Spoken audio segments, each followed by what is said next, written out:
Hi friends, మానవత్వం లేని మనిషి. ఒకరోజు మనిషి అడవిగుండా ప్రయాణిస్తున్నాడు. దారిలో కోతిని చూసి మాట మాట కలిపి మనిషికి పూర్వీకులు కోతులే కాబట్టి తమిద్దరం స్నేహం చేయాలని కోతికి చెప్పాడు. కోతి సరేనంది. ఆ దారిని మనిషి ప్రయాణిస్తున్నప్పుడల్లా కోతితో కొంత సమయం గడిపేవాడు. ఒకరోజు సింహం గర్జిస్తూ వారి ముందుకొచ్చింది. వారికి తప్పించుకునే సమయం లేదు. ఒకేసారి ఒక్క ఉదుటున చెట్టుపైకి ఎక్కారు. సింహం చెట్టు కింద తచ్చాడుతుంది. వారు కిందకు దిగిపోతారా, వారిని పట్టుకోలేకపోతానా అని ఎదురు చూస్తుంది.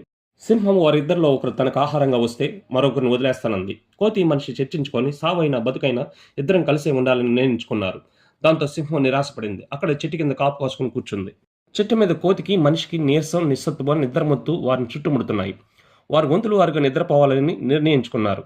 మొదట కోతి కాపలా కాస్తుండగా మనిషి నిద్రపోయాడు. తర్వాత మనిషి కాపలా కాస్తుండగా కోతి నిద్రపోయింది. మనిషి మనసులో చెడు ఆలోచన మొదలైంది. కోతిని కిందకు నెడితే సింహం ఇచ్చిన మాట ప్రకారం తనను ఏమీ చేయకుండా వదిలిస్తుంది. వెంటనే గాఢ నిద్రలో ఉన్న కోతిని తోసేశాడు. అలాంటి పరిస్థితి కోతికి అలవాటే. అందువల్ల కిందకు జారుతుండగానే కొమ్మ పట్టుకొని మళ్ళీ ఒక్క నిమిషంలో తాను ముందున్న చోటుకు చేరుకుంది. కోతి ఒక్క మాటైనా అనలేదు. అసలేం జరిగినట్లు ఉంది. చూసి చూసి సింహం తన దారిని వెళ్ళిపోయింది. మర్నాడు కోతి మనిషికి సురక్షిత ప్రాంతం వరకు తోడుగా వచ్చి ఇడిపోతున్న సమయంలో కోతి ఇలా అంది: దయచేసి ఇంకెప్పుడు మీ మనుషులకు పూర్వీకులు మా కోతులే అని చెప్పి మమ్మల్ని అవమానపరచకండి అని కోతి తన దారిని వెళ్ళిపోయింది. మానవత్వం లేని మనిషి జంతువు కంటే హీనుడు.